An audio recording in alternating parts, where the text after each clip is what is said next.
राम राम दोस्तों, आपका हमारे चैनल संगीत कला में स्वागत है। आज हम आपको संतोषी माता व्रत कथा सुनाते हैं। कृपया ध्यानपूर्वक सुने। बहुत समय पहले की बात है। एक बूढ़ी माँ के 7 बेटे थे।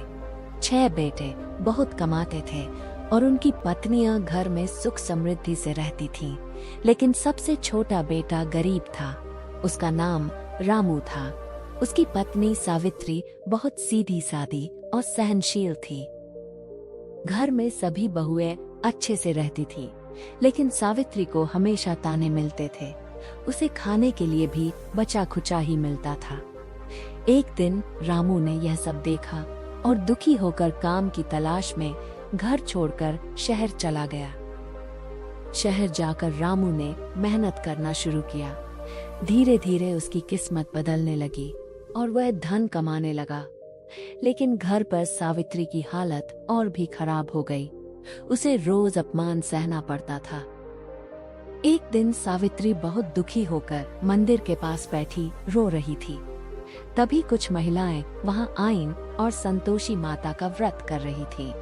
उन्होंने सावित्री को बताया कि जो भी स्त्री सच्चे मन से संतोषी माता का व्रत करती है, उसकी सभी मनोकामनाएं पूरी होती हैं। उन्होंने सावित्री को व्रत की विधि भी बताई। हर शुक्रवार को व्रत करना, माता को गुड़ और चने का भोग लगाना, खट्टा खटाई बिल्कुल नहीं खाना।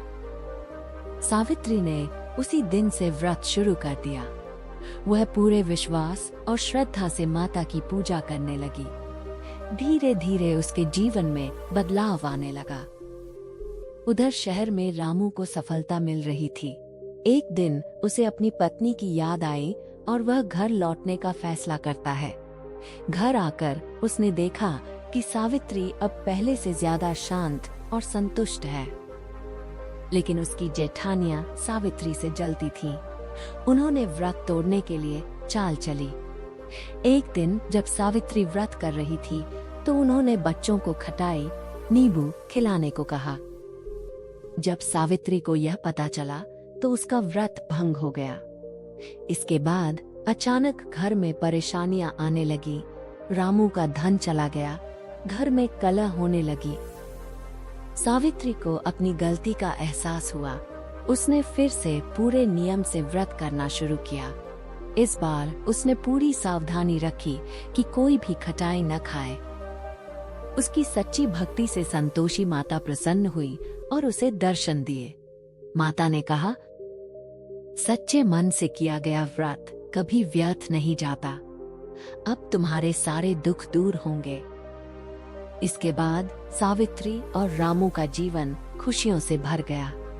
घर में धन, सुख और शांति आ गई। बाकी बहुएं भी सावित्री से प्रेरित होकर व्रत करने लगी। बोलो संतोषी माता की जय।